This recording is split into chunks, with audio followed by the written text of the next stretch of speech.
happened this week? I can't remember. Oh my God. Welcome back to Leafs fans in hostile lands. Guess what? We have the top goal scorer in the league. Yeah, and baby. he did the 50 and 50 thing. And we don't care if you don't think it's right or wrong. Is it right? Is it wrong? I don't know. Craig, start me off. It's 51 goals in the last 50 games he played. But it's not from the start of the season. You can't argue with the words I just said. But it's not from the start of the season. Who scores 51 goals in the start of the season? Like, that's...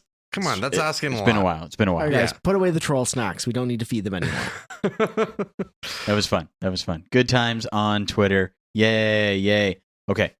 69 goals. We talked about this last time. This is really the goal we're going forward. 70 is fun, but... Yeah, I like listening to you guys on this one. Dan, do we get to 69? Is it possible? With the amount of games left? So, what do we have left? How many games do we have left? He's at 58. 7, 8? Okay, so... I don't think 69 is realistic at this point. I think he would have had to score at least one against Buffalo. And we finished the season with a little bit of difficulty ahead of us. We're playing, I think, Florida one more time. We play Ottawa, which is always a tricky game. Matthews does like to score against them.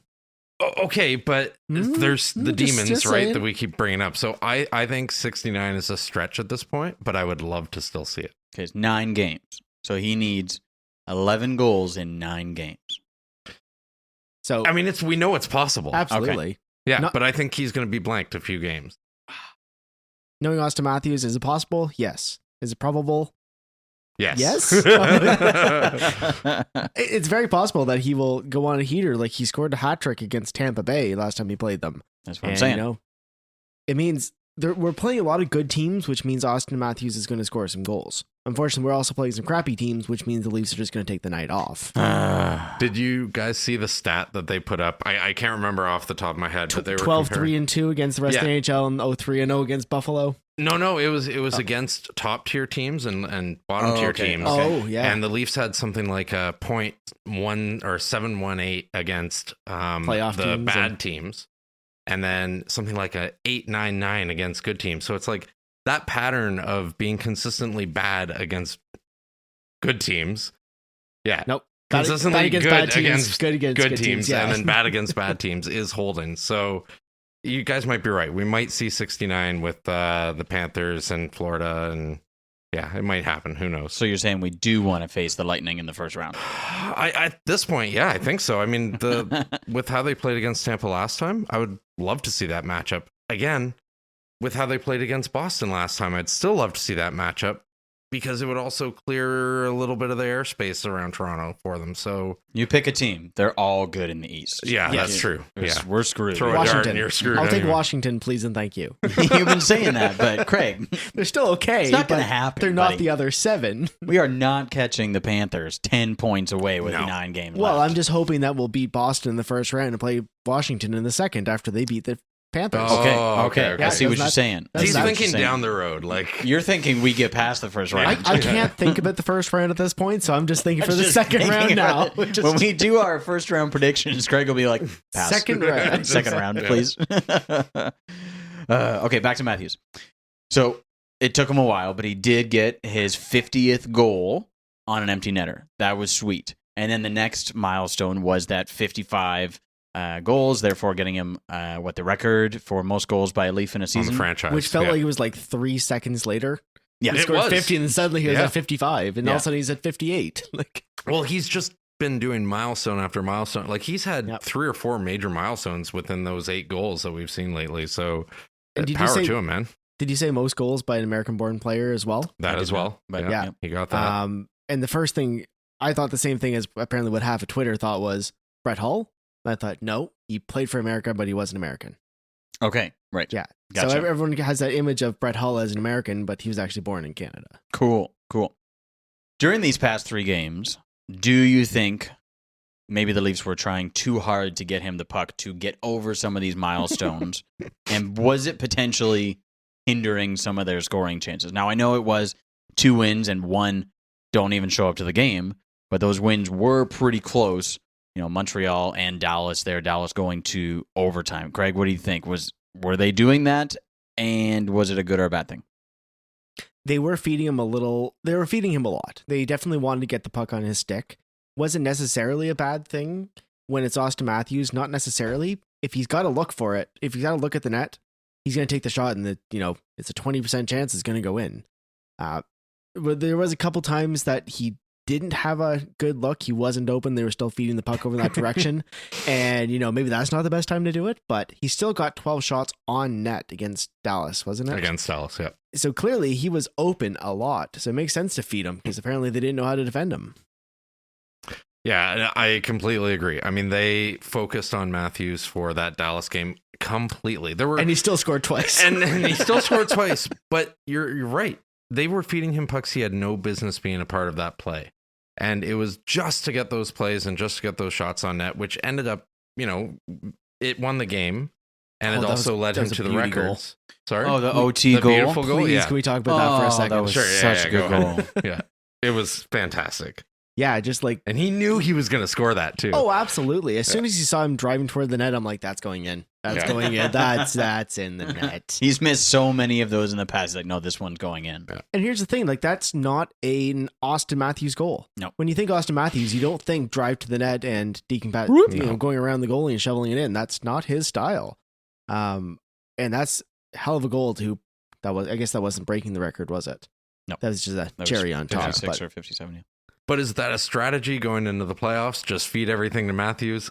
I don't think so. I don't think that's something we can continue to do. I think that's something they'll do until 60. Once I think he hits 60, that's a big milestone, in which case, they'll go back to their normal game. But I think they're really trying to get him to 60, maybe 65. But then where do you stop? 65. 69. 66. Yeah. And really, it's 66. That would break the post-cap, salary cap era. Right. Salary cap era. Gotcha. Record for Ovechkin. Well, the reason I brought it up is I did find it took away from Bunting and Marner significantly, and almost everybody else on the power play. I think JT had a couple. Nylander had some posts. Not a whole lot going on between them, and Marner has been picking up with his goals. Like, obviously, his assists are off the chart, and we don't talk about it as much, and the media doesn't talk about it as much, and that's okay. He's just, I'd rather him be... the guy, he's overpaid. Yeah. I'd rather him be under the radar, because that's the next thing that's going to come succeeds. up. Yes. Yeah. But I feel like it did kind of slow Marner down a little bit, and that secondary pass to Marner, where the goalie doesn't think it's going to go to him, didn't happen quite as much in the past 3 games, and I thought it maybe hindered them, probably mostly in the Buffalo game, but the other 2 games were really, really tight. So speaking of those games being really tight, Wedgwood and Allen deciding to be Vezina candidates this time against the Leafs. Only against the Leafs, of course. We've seen this 71 times so far this season. Now we've got a Vezina caliber goalie in front of them. And you expect it from Allen, because didn't he do that last time? Or not last time, the time before, I guess we played Montreal. Yeah, 2 weeks ago when he had 52 shots or whatever it was. Yeah, something like that. I was there. Yeah, it was the last time. Yeah, so the last time the Leafs lost in regulation was yesterday. And the time before that was the game I paid a significant amount of money to go to. Thanks, guys. Yeah, thanks.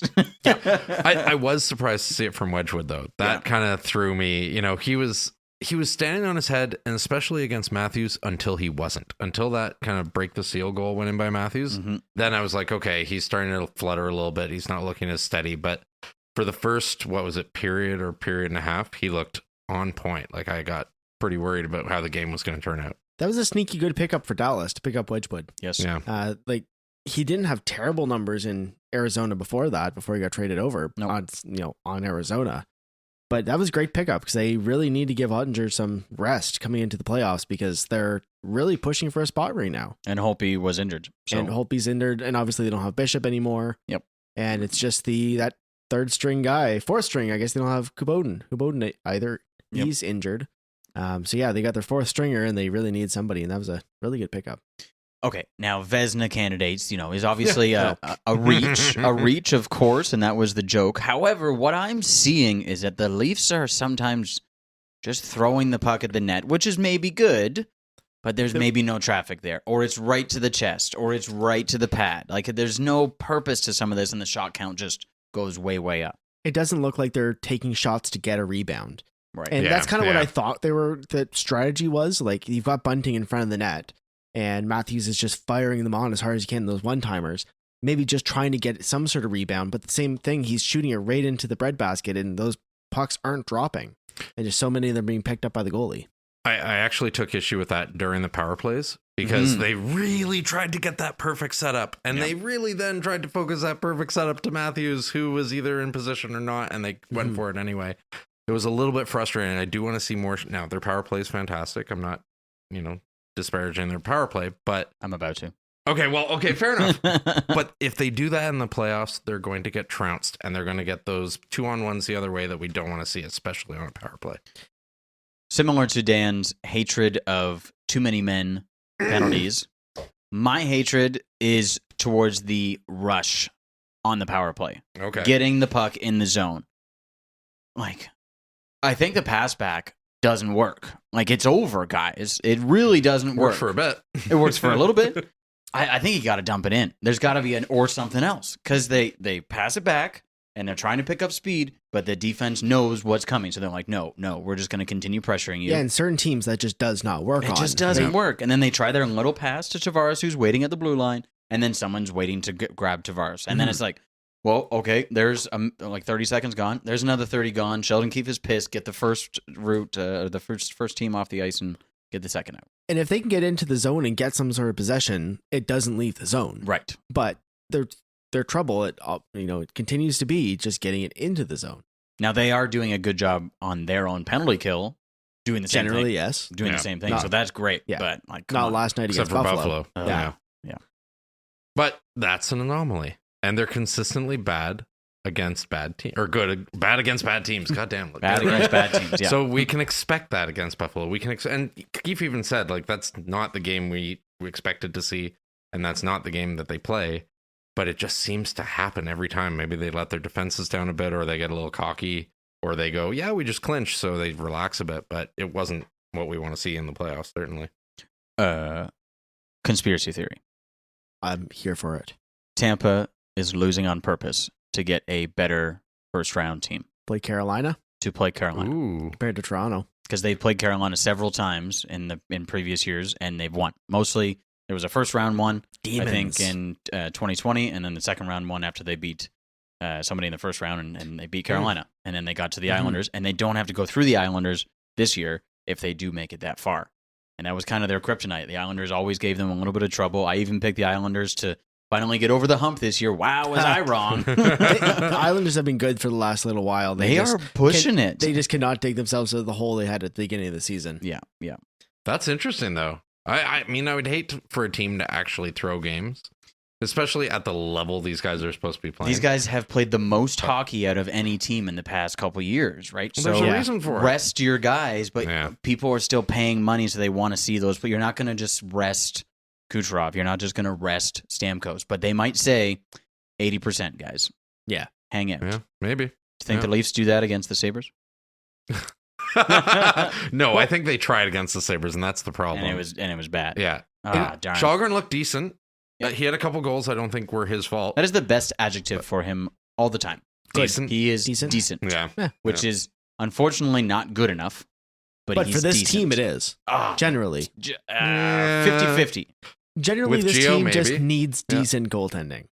Like, they can, as long as their offensive guys, as long as the scoring guys are actually, trying, they can win with decent goaltending. Okay. Fine. I'm not asking for the sun and the moon. They've gotten to 5th place with the worst goaltending in the league. So if we can just get decent, somewhere around average goaltending, they'll do just fine. That's fair. Yeah. Okay. So probably, Mrazek is out for God knows how long. Probably Campbell, Shalgren going into the playoffs. Who else? Yeah. I mean, what true. else did they do? Campbell was on the bench for the Sabres Right. game, so he's not like out. He's not on the IR. It's just like, Yeah. you know what? Something's nagging him. We don't need to push him for these couple games. Shalgren also played against the Canadians. He was decent. Mhm. No Yeah. problems there. Did He's just whiffing, though. Yeah, exactly. Did It's you all get whiffs. scared with Campbell maybe injured?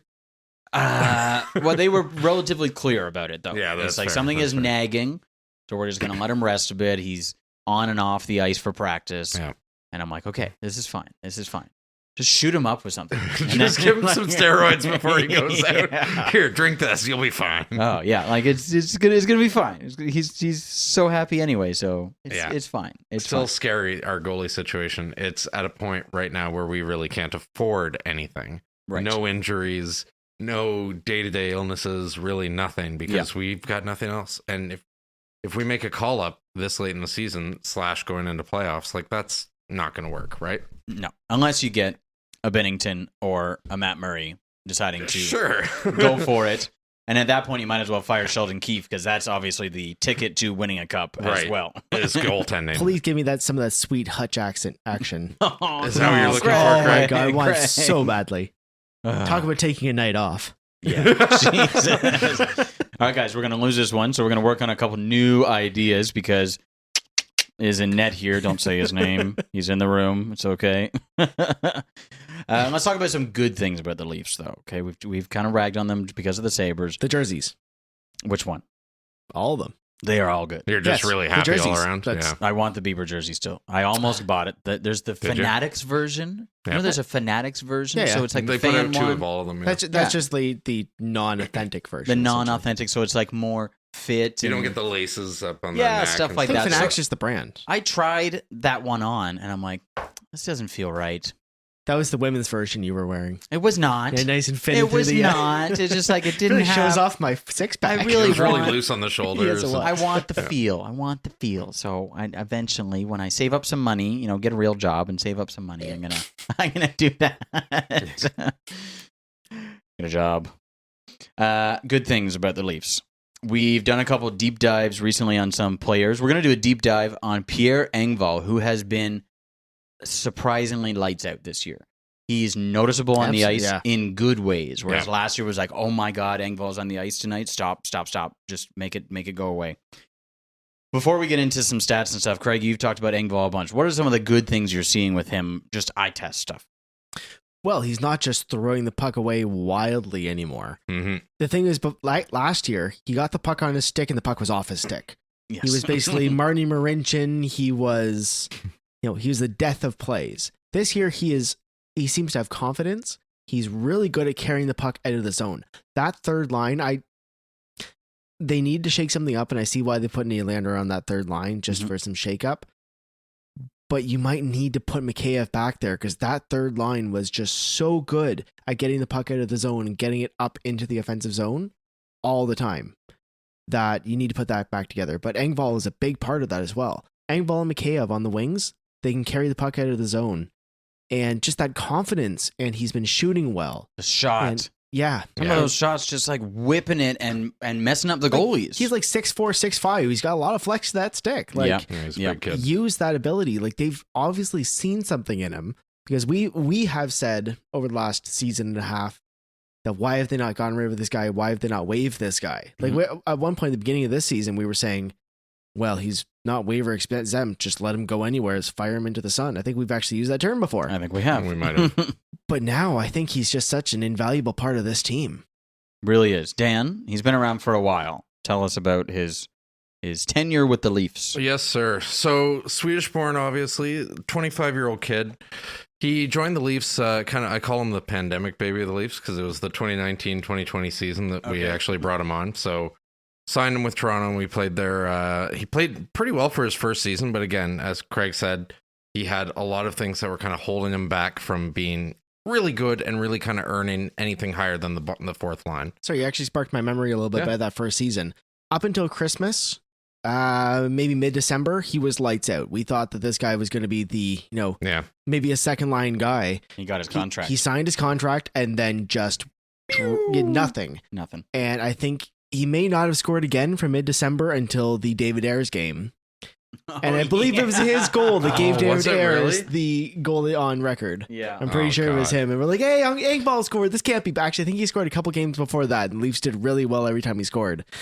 But then he scored, and we're like, yay, we're going to win this. Okay, maybe not. And then every time he scored after that, they always lost. Yes. Yeah. Pretty It's much. like, oh no, 1-0. Engvall scored. We're going to lose. And then last year in the bubble season, or I guess the Canadian division season, he just was not a good player. Yeah.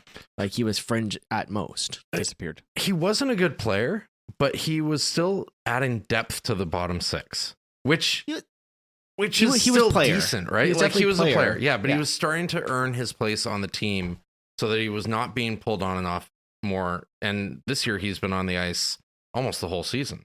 Yes. So he's been, really widely used this season. So played mostly in the bottom six.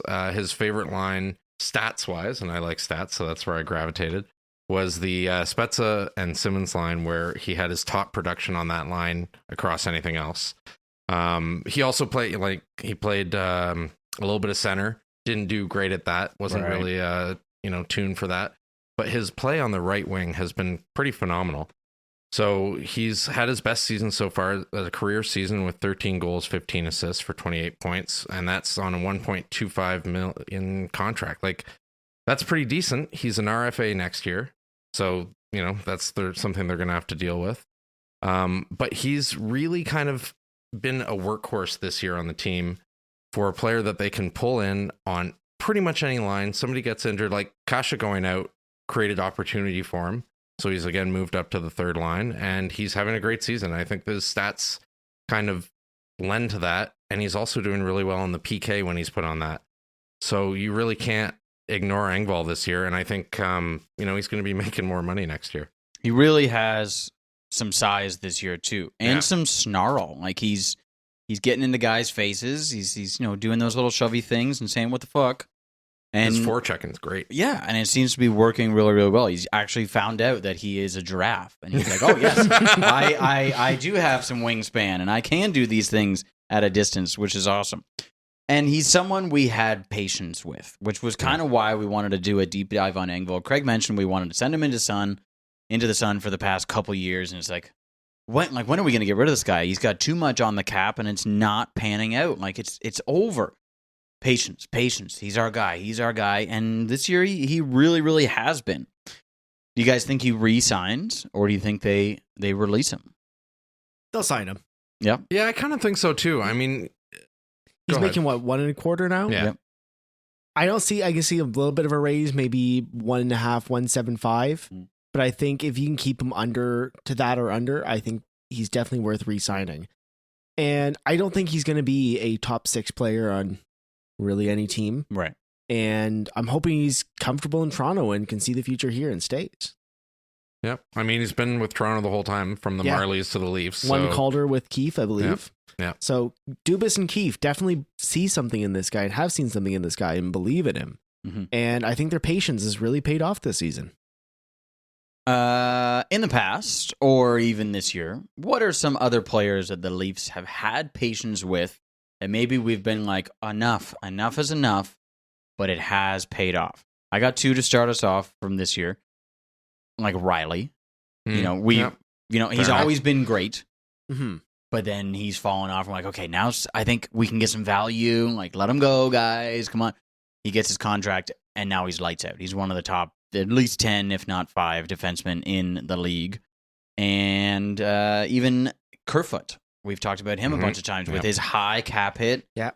He's really found a role. Jack of all trades, they can put him wherever he needs to be. He doesn't seem to complain about it, and he really, really succeeds in all roles that he's put in, I would say.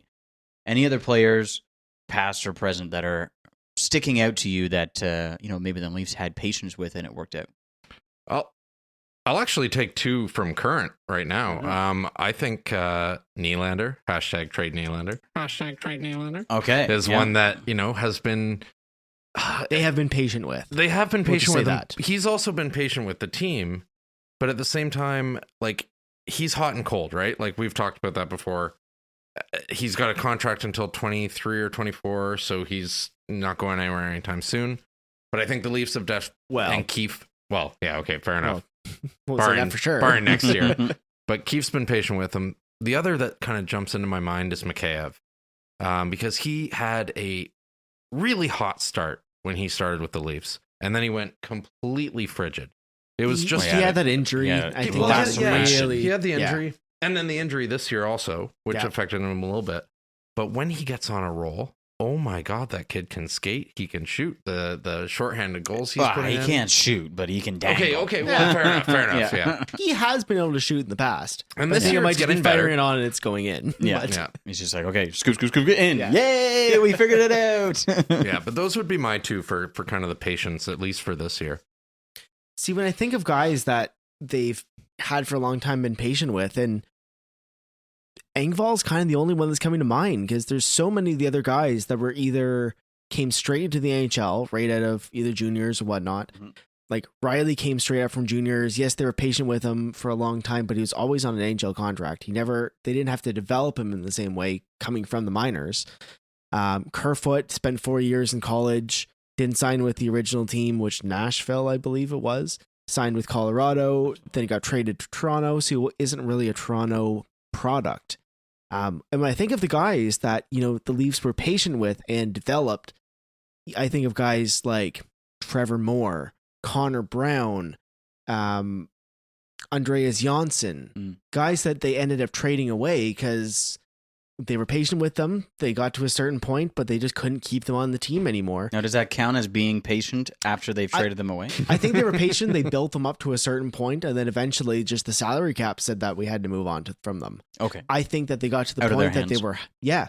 And that's, I think it was Jeff Merrick made a really good point today on his, the Jeff Merrick Show with Jeff Merrick, starring Jeff Merrick, produced by Jeff Merrick, that he was saying. Created by Jeff Merrick. Created by, I think that might be a Sportsnet product. But he was saying that the salary cap really handcuffs, it really goes against teams who draft and develop really well. Because if you have a bunch of guys that you're drafting and developing, it means you're going to have to trade them because you just won't be able to afford them anymore. That it really handcuffs teams that draft really well. And unfortunately, Leafs have kind of gotten to that situation with their salary cap. I'm going to call them, we'll say issues. Mhm. They wouldn't have been issues if we didn't have a pandemic. We would have another $4 million on the cap, Right. $5 million. We'd have another 2 players or be able to assign some more guys. People would stop saying $11 million for 4 players. Yeah. It's like, get out of here. If there was a salary cap going up, Stan Bowman would have signed Seth Jones for $11 million. Yep. There would have been a lot of stupider contracts than what we see on Toronto right now. But unfortunately, situations. Now, keeping with the patience, my next two ones are who did they not have enough patience with, and who did they potentially have too much patience with and should have cut earlier? The not enough patience actually struck me first when you said Trevor Moore, because he has been lighting it up in LA. Oh, has Yeah. he? Yeah. Oh, So great. I think he's first, if not second line center right now. And he went in the Campbell trade? I want to say Campbell- it's either Campbell or Campbell, Muzzin. Clifford, or Mustard. But either one, that was a trade that you're going to have to trade Sure. somebody to get something back. Okay. And then the other one, they cut too early, but same idea and same team. Dursey, Sean Dursey. who's been, again, lighting it up with Doughty and Anderson being out. Well, with Doughty out and on my fantasy team. So good. I picked him up. It's all he cares about is the fantasy team. Oh my god. Dursey or Doughty? Dursey. Okay. Oh, it was so good. I picked him up. I'm like, oh, I could use you next year. Let's try to get you for like a couple bucks. And I'm like, oh, someone else is gonna want him. I'll go $2 instead of $1. And I got him. I'm like, yes, this is the best pickup ever. That's So awesome. I'm gonna have patience with Dursey. Dubas, you dummy. Didn't have patience. Sometimes you have to trade those things away to get the pieces that you want. Sometimes. And if you look how deep Toronto's, their D is right now, that I don't think that guy would be seeing the light of day for a while. And I think they saw that and went, we need to trade future wins for now wins. Or Lilligren or Sandine do not play. And Dursey, Yes. and Dursey's the one. But is Dursey a defensive defenseman or an offensive defenseman? Yes. Okay. Okay. So One of those, eh? He's first power play and he blocks shots. would he hits be on pims. Toronto? No, he'd be in Lilligren's spot. Yeah, exactly. I think so, yeah. And Lilligren has been really good. So Okay, so out to you guys now. Who did they potentially not have enough patience with, or who did they have too much patience with in the past? If any of those are sparking your interest, open to the floor. I mean, for me, I go back to Hall as being too much patience with. that's a lot of patience. I think Yeah. I think something could and should have happened earlier in the season, before the trade deadline would have been ideal. But then, I just he's still getting minutes on the ice, and it's a little bit frustrating to see when we have a good stack of defense behind that he could, be subbed out for. So that's a little frustrating for me. I wanted to see if you guys felt the same way about not enough patience as I did. Given the season he's having this year, do you think if we'd given Anderson one more season, he would have been like he is this year on the Leafs? No way. No, he's behind a very different decor and a very different team in Carolina. Okay, fair enough. Fresh start, all that jazz. Yeah. And I feel like it's that way too, but there's part of me that's like, we just should have held on one more year to see, especially given our goalie crunch right now. Like Okay. we have a little bit of a goalie issue, and it's been caused by trading away a few good goalies in the past, like Reimer and Anderson, that have gone on to have really good years. But maybe that's just the whole Toronto's the minor league team. So that they maybe not started enough in. patience with Reimer. I Maybe. might Yeah. go with that. Yeah. I might go with that. Yeah. He only left because it was a transition time for the team. Yeah. They were going through a lot, yeah. But going back to Anderson, I don't know if you. I don't think we talked about this at the time when he was in Toronto when they were playing this season, and they asked him, how do you feel about your time in Toronto? And he said, I really enjoyed the first few years. Mm-hmm. He did say that. Yeah. And to me, it sounds like he didn't like being in Toronto during COVID. It was Okay. hard. Yeah, Of course. We had it hard here in Ottawa where we were locked down for weeks at a time. They were locked down for like 6 months at one point. Yeah. And when you're a guy with $5 million and nowhere to go, like that might gonna not suck. be easy. And Yep. obviously, like we've said, it's been harder on some people more than others. Yes, maybe he would have had a better season here in Toronto because things have lifted up. But at the same time, like Toronto played a lot of games without fans. Yeah. Like I don't know if he would be having the same kind of season. But in terms of players that I think that they weren't patient enough with only because they needed to move on. The first one that comes to my mind is Connor Brown. Okay. Oh, I yeah. think he was he's a character guy. He's really loved here in Ottawa right now. And I think that he would be a great second line guy beside Tavares right now. Oh my God, Imagine that'd be so good. Imagine Connor Brown, Tavares, and Nylander. Figure that line. Oh, that'd be so Yeah, that's good. not bad. Yeah. That'd be so good. It's a whole lot. I think of we all right. bring that up every trade deadline. It's like, bring him back. Come on, Please. guys. Come on. Yeah. We will give up Nick Robertson for him. Like, come on. Sure. Yeah, no problem. I think at this Okay. point I would do it. Yeah. Oh man. Okay. Transition period. I was hoping someone would bring that up when we switched from the What I'm here for. shitty and into the Matthews time. Right. Okay. Right.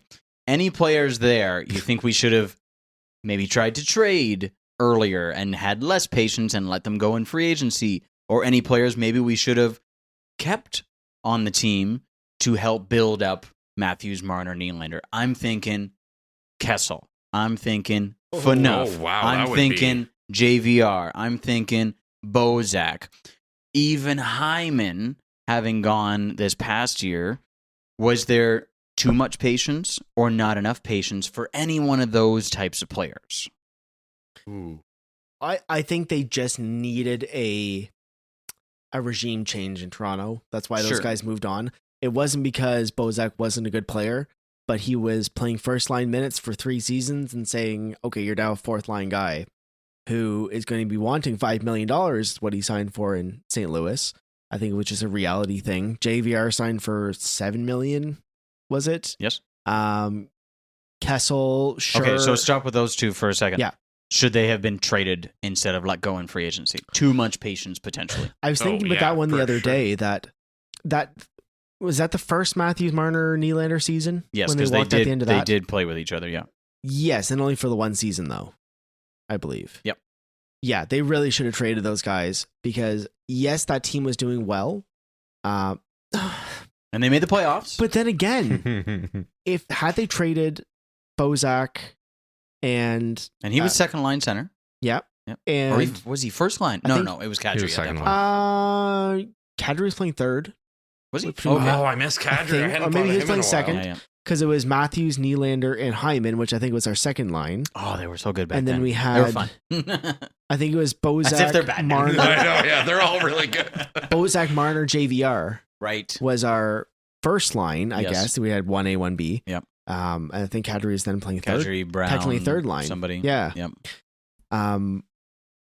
But we've also had cap issues since Kessel. It's Like it's been all come down hard. to cap. It's Now, been Kessel- impossible to keep anybody that's good, that's worth anything. Should Kessel have gone earlier? Potentially. We got Kapanen and a first or something back? I think he went at the right time. Okay. It was Yeah, more it's for hard the to say. salary and just Regime change sort of thing again? yeah, and maybe just to kind of get him away. Yeah. You know.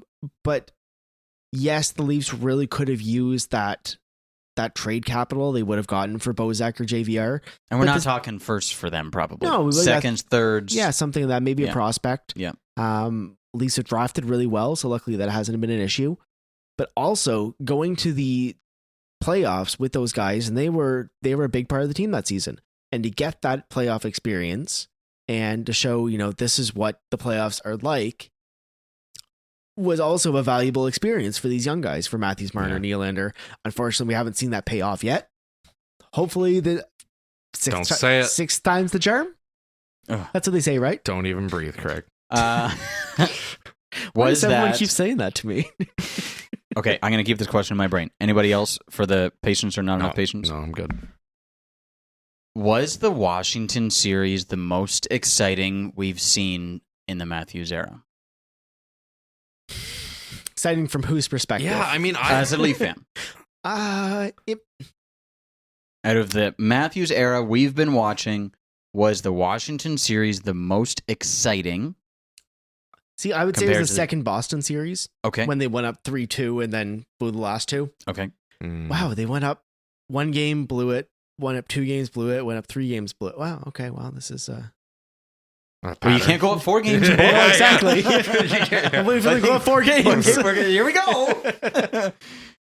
I think Montreal, for me, honestly, like that. I don't know, man. Well, it's the rivalry series, and it had to, of course, be Montreal to knock them out. And you had first of all, the star power on the ice there was pretty incredible with both teams. Montreal, did they still have Perry? Yeah, yeah, was last year, still, So like, it was exciting to watch for both teams. And then you had the Canadian rivalry, which I love. I can't get enough of that shit. I couldn't stand watching another Boston series last year. It would just have beaten me down. This year, prepare I'm pumped yourself. for You it. might see how you go. This year I'm pumped for it, so I'm okay with it. But Demons. I think for me, that was the most exciting series that I've seen in Matthews' era. Washington most exciting, Craig? It was a very exciting series. I remember thinking back to that series. I was actually thinking about it pretty recently. It was a very exciting series that I think the Leafs really didn't have a place being in. And that was what was exciting. That's what was exciting. That was 8 versus 1. They went up 2-1 against them. That was exciting. The exciting part wasn't, I don't think, the series was. It was seeing the potential of what this team can be. Yes. Going, these guys obviously are not going to win this series, but the lack of pressure. Watch them in the next couple of years. Lack of pressure. Winning in overtime a couple times. Yeah. That was so much fun. Cool. It was like, oh my God, can they do it? You never know. Even if they don't, I don't care. But then the Boston series, you're like, oh, they can do it. Oh no, they can't finish. And Boston and Columbus and so on and so on. Columbus, it's been a rough time. Matthews there hasn't been great. Yeah. He's angry, though. Yeah, he is. He wants it. You wouldn't like him when he's angry. Speaking of the playoffs, the Ottawa Senators are no longer in contention for the playoffs. Is it October? I thought we knew that. I thought we knew that in October. Officially. Okay. By the numbers, even if they won every single game from now on, which would be super cool. Like you won. They're playing well right now. They are decently well. Like we said, on the other hand, if they did win every game from now on, they actually could have a shot. Yeah. Like that's super cool. Officially eliminated. Thoughts on the Sens season in our Capital Corner segment that we've missed a lot. Dan, what are your thoughts on their season? I mean, this is kind of the start of the season. Well, this is how I thought it would go for the Sens at the start of the season. They have a very young team, not a lot of veterans on the team. They started out not doing great at the start of the season. And they had some goaltender issues. They've had news issues. They've had, Melnick unfortunately passed. So they've been going through a lot this year. I didn't expect, as I said in one of our Stocks with Dan segments, like I'd be buying the Senators. I'd be buying the Senators still because they're still growing and they're going through a rebuild, and that's what's expected in this year. I think they're exactly where they should be. And I think next year and the year after, we'll be seeing a little bit more impressive play from them.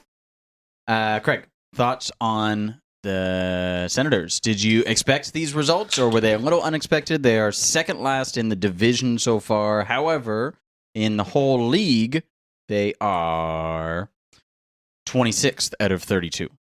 I think Craig had them for the President's Trophy. I definitely did. Absolutely. The President's Trophy is the worst team, right? Yeah, exactly. I think it's all come down to the goaltending. I think you mentioned that. I think beyond that, is their defense great? No. Is it bad? Not necessarily. They've got some pieces. They've got a lot of fight up front. They've got a first line. They definitely have a first line, and they can fill in some guys around that too. Steve was not wrong. Batherson has arrived. Yes. Yeah. He is very Norris as well. They are good. Yeah, and Kachuk is always trouble. Yes. Mm-hmm. Worth every penny. Was this the first year of Matt Murray? This is the second year of Matt Murray. Second year. Yeah. Neither full years. I think if Matt Murray can play like an NHL goaltender again, they might be fine. But they've got a lot of money tied up to him. Again, they're not a cap team, so they can bury him in the minors and still hit the cap floor. And they have goalies behind them, too. They've got some goalies behind them. Three. They have still three. And since they got some goaltending, since they've got quality goaltending from mostly Forsberg. Yeah. Who they re-signed. Yep. For 3 years. Like, that's commitment. That is commitment. That was also a commitment to Matt Murray for 4 years. Yeah. That's true. But as long as they can get some quality goaltending, they might be able to be something like a 15-16, 16-17, whatever that Washington Capitals series season leaves. That they might be able to sneak into a playoff spot and that A spot just on sheer determination. And who comes out though? Boston? Tampa? Florida. Might be. Panthers for sure. Hey, Montreal went to the finals last year. Let's just put it back. Yeah, that's true. Anything But they also weren't the President's Trophy team. It's like an Angels in the outfield situation. Yeah. I can see them competing. Now, we did say this last year as well, that they are frisky. They are like, look out for the Sens sort of thing. That could just be a Toronto thing because you never know with the Senators. They're the pesky Sens. I think they still are. Yep. Do you think they buy out Matt Murray? I don't think there's any incentive to, because they're not pushing on the cap. So you might as well pay the guy to play for the Belleville Senators rather than pay the guy to play for the Arizona Coyotes. Okay. That's fair. You're paying him either way. You might as well keep him there. Never mind. He's going to be traded to the Arizona Coyotes. Absolutely. Because they 100%. only need to hit the cap floor. Now, they do have a decent goalie in Vejmelka, but having Murray as your backup, nobody has a problem with that. Yeah. Now, one thing that has been an issue with the Ottawa Senators is bringing in free agents and bringing in veteran free agents, especially. So now, a big part of that has been, unfortunately, the ownership situation and the uncertainty around the Ottawa Senators. Yes, that was sown by the ownership situation. Now, I don't think we'll see next year to be much of a change because there is going to be it's going to be a volatile situation. The team might be sold next year. We might see a completely different direction, but I think either next year or the year after, we're going to be seeing players wanting to come up, like maybe Claude Giroux. Yeah, there's some word of Claude Giroux. That would be super cool. That I would go to games just to see Claude Giroux. I would go to some games. That is a face that's worth actually putting on the outside of the LeBreton Flats Arena. That'd be so cool. Yeah, that's fair. That'd be fun. Now, do you think he would actually, at this point, like he's still going for a cup? If he wins a cup this year, absolutely. Okay. If Florida wins this year, he's packing the bag and filling the Stanley Cup with beaver tails down to the Byron Market. He calls up Ottawa and is like, okay, I'll go under market value by $1 million. Let's go. Yeah, they'll take. Yeah. Can you pay me beaver tails? Yeah. Unlimited beaver tails from now until forever. I think they're almost at the pieces. What are some pieces do you think they need to potentially compete next year if they can't get some free agents or some trades? What are one or two pieces, Dan, that maybe Ottawa can add? I mean, so we talked about goaltending. Goaltending could certainly be bolstered a little bit. Wait, what? Well, I mean, they have 4 goaltenders that are really good. Assuming that Forsberg stays hot and is playing the way he has been at the end of the season this year. But I think probably they need a little bit more veteran status. Like Giroux being, one of those to bring it on.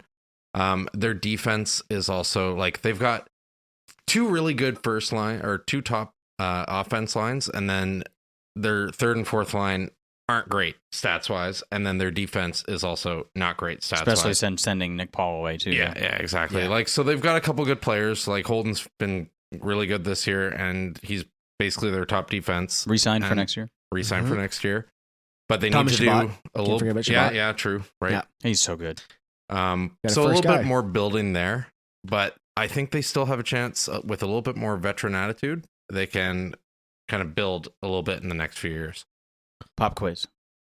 How many more years for Nikita Zaitsev on the Sens? Ooh. And let's say including the rest of this year. So this year is 1. How many more years after this?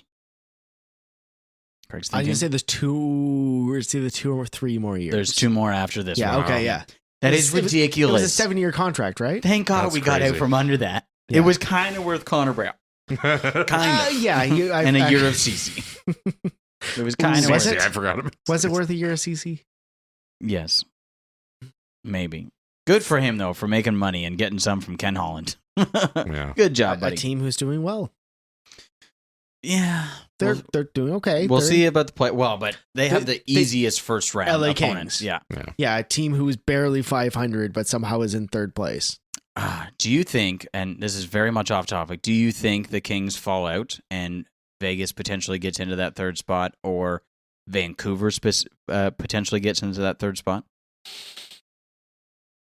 I mean, it's possible. They're all within 5 points. Yep. Um, And LA is supposedly on a bit of a downturn. Well, they're missing their They're- top line defense. Yeah, 4-4-2 in their last 10. Yeah. And Vegas should not really be out. And they just got Stone back. And they got Stone back. Yeah. Vancouver's on a potential upswing, even though Pettersson's like, that God. don't mean shit. Wouldn't that Mhm. be a story if they made it back to the playoffs? Vancouver? Well, they've Yeah. won 4 in a row now. Yo, if Vancouver can get in, they'll beat the Oilers. Oh, I'd love that. that would That'd be a so series. funny. I think Demko shuts the door, That and, would be then, and hilarious. then the Oilers' lack of goaltending just opens up. And Demko's Now- scary like that. He can do Demko that. is scary. Yeah. He's Now, so good. Vancouver I is didn't still like playing 6 them. points behind LA with a game in hand. So that's still a lot of Yeah. space to make up. 7 games left. But they that's are tough. 6-2-2 in the last 10 compared to 4-4-2. Give me the drama. Give it to me. Absolutely. But I think Vegas has a much better chance of making For sure. into that spot. But then again, they only they They're have slumping a They have little a game bit. in hand. Yeah, I think that Edmonton is just hoping and wishing and cheering on LA to make that 3rd spot compared to playing either Vancouver or Vegas. Fair enough. Speaking of drama, the Toronto Blue Jays are back. Yeah, buddy. Baseball is dramatic. Also boring, but it can be extremely dramatic And sometimes. you're so excited. I am so excited. You should have seen me. So I was actually at a family dinner for opening day. I'm wearing my jersey. Everyone else looks pretty nice. And I show up my jersey. Isn't that your Sunday best? And I opened the door and went, Ksh, just like, it's opening day. And it was a Friday because the Jays didn't play on the actual opening day. They played on and I was ready to go. So ready to go. And I put the game on, and maybe I was a little bit rude. I left the dinner table early. And I'm like, sorry guys, I gotta It's go. family. I Yeah, am it's standing okay. the entire fucking time for this opening day game. And you know what happens? Texas They go goes down up. 7-0. Yeah, they go up 4-0 in the first inning, and they pull Barrios. I'm like, this team. Good start. This team is projected to be the second best team going for the World Series. The World fucking Series. That's crazy. That would be the best 20 years ago. That's the last one, or 19 or something. 30 years ago. 93? My math is completely Yeah. incorrect. Yeah. 30 years ago. I sometimes teach math. It's not Yeah, consistent, but Don't worry, sometimes. people. He doesn't teach math. Sometimes. I totally do. But this is super exciting, especially because they won that game. Right. They Yeah, came back and won that game. I left the house. I came back to my own place, and I'm like, well, maybe I'll see what's going on. How did we get here? This is the best. Oh, my God. And then 2 games later, the opposite happened and whatever. So baseball, how could you not be emotional about baseball? Is it emotional? I can't remember. The Moneyball line? That's the quote from That's- Moneyball. I that's was the going to best. say, I know that. How I could you know not be that emotional line. about baseball? Yeah, yeah. Like, it's so cool. It's so awesome. We've got one of the most stacked lineups in the league. George Springer, Bo Bichette, Vladdy Guerrero Jr., Teoscar Hernandez. They brought in Matt Chapman, one of the premier third basemen, and they got him from Oakland, who they also got Josh Donaldson from way back in the 15-16 era. So that's pretty cool. It's third baseman from the same sort of spot. Lourdes Gurriel Jr., Captain Kirk, like Buzz Flibbit, Mark Dong. They just are loaded up with these Ross guys. Stripling. See, I can read names too. Craig made up names and Dan went internet. Ross Stripling, a pitcher. Come on, I'm trying to speak to my fellow Jays fans listening to the podcast. But I couldn't even tell you where he plays. just give a little bit of Jays time here on our last 10 minutes of the podcast. Gents, some of your favorite Jays moments from the past. Dan, start us off. So I've been to a few. Growing up in Peterborough, we were lucky enough to be pretty close to Toronto. So I have been to a few Jays games. But unfortunately, my knowledge of the Jays has long since passed. Yeah. So I remember watching my dad watch the Blue Jays, and the names that I kind of remember, like Roger Clemens. Like I can't even remember what year he played, but that's kind of the was era late 90s. Late 90s. Okay, so that's kind of the era I was watching baseball with my dad. Me too. So that was a lot of fun, just kind of watching that, and then it kind of put me into softball and competitive baseball a little bit, and so that was fun. But then my other best memory is watching, and I'll let you tell ours, Kyle. Oh, it's a fun story. It's a fun story. But my other one is the bat flip, the Bautista bat flip, which I watched as it happened. Was it that game? It was that game. Oh, was it? Okay. If it wasn't that game, it was another one that we watched together. But same series. Though. Same series. But it was an incredible moment, and everyone erupted because it was the most improbable thing, but it had to happen, and it did. And so that was, for me, fantastic. Awesome bat flip.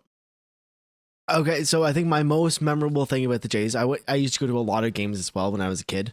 My family and I did. You played some baseball like pretty significantly in high school and stuff. Or not high school, but elementary school and stuff, right? Yeah, I played softball in elementary school. I played 1 year of hardball in middle school.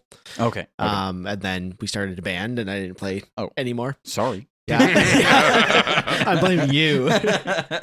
But one of my favorite memories is one time my family actually got one of the hotels one of the rooms in the hotel in the windows. Oh, that's cool. At the Sky Dome. Sky Dome at the time, yeah. And I can't tell you what the score of the game was. I can't tell you who the Jays played against. The most fun was that the Jays left for a road trip that night, and the Argos were coming in the next day. Mm-hmm. So my dad and I stayed up like all night and watched the grounds crew rip up all the turf, dig up all the dirt. There's like 4 feet of dirt around all those bases, dig up everything, and then lay out the new set of turf for the Argos because they didn't share turf. Because the Jays and the Argos use different grass. Of course. But that was fascinating just to stay up all night and watch these guys work all through the night. And by the next morning, it was a football arena. Like, how could you sleep? Like, wouldn't that be so the only thing on, that you... Yeah. Like, they must have had blinders and, like, it must have been... Oh, for sure. And, like, I don't think it was loud or anything. And, okay. But, just... How was that not loud? The windows are probably... okay. But still. Yeah. But also, just as a kid, like, watching the Sky Dome open... Isn't that the so coolest cool. thing? Like, that's all of a sudden, this big stadium's roof is open and you can see the sun. Like, or the opposite. Or it closes. Exactly. Like, it's going to start raining. Oh, no. Oh. But hooray! We have our own personal umbrella coming. Yeah. Which, since when we were kids, they've actually improved. It's gone from 45 minutes to 20 minutes to close that roof. Has it? Yeah. That's pretty cool. Okay. Neat. Yeah, and they did some recent upgrades this year. Like, some of the light shows and stuff they've been doing are absolutely cool. The new scoreboards that got rid of the entire restaurant. Oh yeah, they basically turned the restaurant into a scoreboard. It's probably good. It's pretty cool. It's pretty cool. It's pretty cool. My favorite Jays moment. Okay, so a lot of these Jays moments are going to be before my actual memory, but I was a huge Joe Carter fan.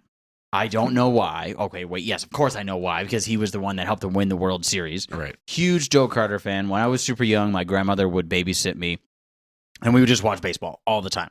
And it'd be, go, Joe, go, Joe, go. And not just Jays, it'd be go, Joe. And I loved Joe Carter. And I don't specifically remember the 2 World Series win. Like, we were obviously all alive, but I don't remember it. I was super young.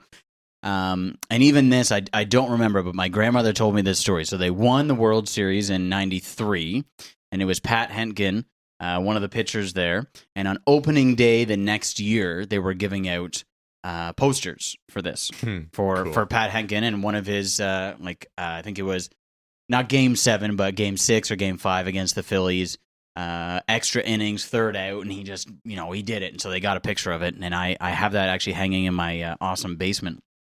And he was one of the pitchers at the game, and supposedly he fucked up at the game, and people were throwing the posters on the field. Really? Oh, come on. And my grandmother was That's like, brutal. don't throw your poster. This is No. going to be worse. Do not throw that. And I'm a 5-year-old, so I'm like, no, but Didn't that just happen recently in an NHL game? I think they were giving wouldn't away be surprised. like plush balls or something at a Washington game, and I think it was, I want to say it was Backstrom scored his 1,000th point or something, and everybody, the entire arena, threw the balls okay. on. as a good thing. As a good thing, not a bad thing. Yeah. It's a little bit different. Maybe but it was a good thing. I can't remember, but she told me not to throw it on because now it's Now in my you have basement. it It's for super, something. it's super Yeah. cool. It's super cool. And then the other super awesome moment, and I don't know why this is super awesome. It's just super cool. So Dan and I, we have this baseball moment. It might be the bat flip game. We can't remember because we were inebriated. A little So bit. it happens.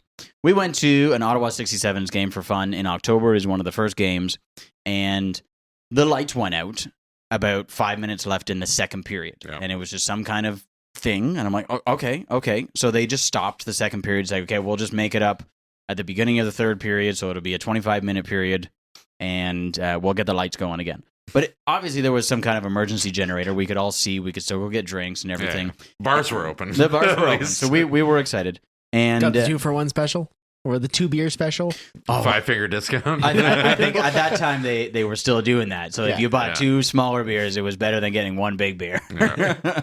But they still had a generator going, so they put up the Jays playoff game on the screen, and everyone's like, yes, because what else would you be doing? You're either at the 67s game or you're watching the Jays try to win. Right. I think it was the ALDS at that point. They're playing Texas. So we're watching this, and it's great. And it is one of the longer games. So we go home after the 67s game, and we obviously keep drinking. But Dan lives in one spot, and I live in another spot. And it goes to extra innings or something, and we're just like, what's going on? So I just call Dan. And we just talked on the phone for the rest of the game. I remember We're that just now, like, yeah. what's going on? Yeah, we're just like high-fiving each other through the phone. It was the weirdest, funniest thing. But the Jays, It's like social awesome. distancing watching baseball yeah, before COVID before even happened. COVID, even 5 years before COVID even Exactly. happened. But it was super fun, and I'm glad I got back into baseball, and it's a great time. So go Jays, go! Cannot say enough good things about that team. Very quickly, I just looked up the 2000 Blue Jays. This would be a bit my heyday of watching when I was about 10, 11 years old. Okay. And just seeing some of the names here is just a blast from the past. Carlos Delgado. Oh yeah, what a guy! What a guy! Tony Batista with his wild batting stance. I don't know if everyone Tony, remembers not that. Jose. Raul Mondesi, the stolen base king. Okay, And ringing a bell. Tony Fernandez. Yes. That was my guy back when I was a kid. Guy hit I think he hit a 450 at one point in one season. They're saying the highest batting average at any point Jesus. of any player in like 50 years at that point. Yeah. And then it was just intentional walk after intentional walk after intentional walk after that. I like how they changed that rule. It's just like, we are intentionally walking him. We don't have to throw 4 pitches. Oh, like, you can just say, let's you just say go. You just Take go. your bases. Yeah. No, they didn't have that when we were kids. You No. sat there for Yeah. all 4 of them while the catcher stood 7 Yeah. feet out from the. You just Wonder- hope the catcher missed it. Yeah, you did. Exactly. You want to know the coolest thing they implemented this year? This thing called pitch count. So the catchers no longer have to give signs. They punch in. They punch in a couple numbers, and it goes to their ear, and it'll say fastball outside. Is that Fastball. because of people cracking the? Because you mean the Astros can't be yeah. banging any. That's exactly Garbage why. cans Yeah. And anymore? also, Yeah. it totally speeds up the game. It is messing up hitters because the I'm pitcher sure. already knows what he's going to Right. throw before the batter's even in the box. Oh, that's And tricky. That's great. The pitchers are nodding, not even looking at the catcher. They're just like, right. yep. And I Look, think no. they've got 5 different receivers, so other guys on the field Yeah. see that. So I think it's the second second and the short, at shortstop least. and the center fielder. I think Yeah. will have them generally. Yeah. Okay, that's really Which- cool. I really Yeah. It's like super cool. that. There's a Anyone can couple see the malfunctions signs. happening, so they are still going back to some signs Yeah. if they need to. See him throw a fly ball. It's like, dude, what was that? What was that? Some fly Why ball. are you picking up first? There's nobody there. Why would that even be one of them? Oh my god. Okay, go Jays, go. Go Leafs, go. Go Leafs, go! Oh, we're not there yet. Oh, I got a bet. Sorry. Should we do a bet? We haven't done Let's a bet do in a a bet. while. Yeah, we haven't. Okay. So I got a bet for us. We got 4 games potentially until we record next. We could record on Monday. We could record on Wednesday because they do play on Tuesday next week. So let's pretend 4 games. Washington in the playoffs, but the lowest seed.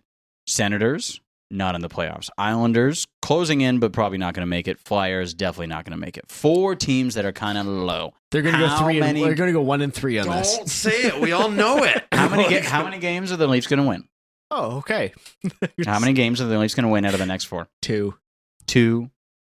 Oh, I hate saying that. I hate saying it too, but I'm gonna also. I can't say 2, can I? No, you can't say 2 now. Well, then I'll say 3. I don't think they're just going to win the one against Washington. Okay, I'll say 4 then.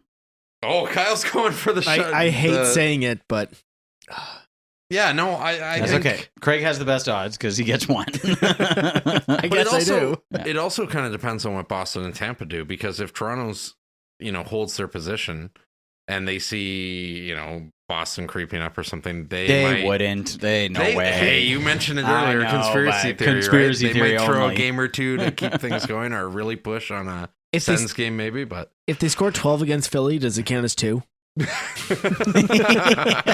That'd be nice. Especially if they get Martin Jones. Oh my God. Okay, 4 games coming up until we record again. Probably, you never know. Life happens. And thank you so much for listening on your favorite social media / podcast app. We had lots of questions this episode, so comment. We want to know what you think. If we are completely wrong, or if you totally agree with us, definitely comment if we're wrong. That seems to be the Twitterverse, right? Yeah, Please just exactly. rage comment. We would love a rage comment. Oh, we'll that'd be respond to funny. those I for would sure. love those. I would Absolutely. love those. That'd be Yeah. great. Okay, and finally, go Leafs go! Go Jay Leafs, go! I can't do it. Go Leafs, go!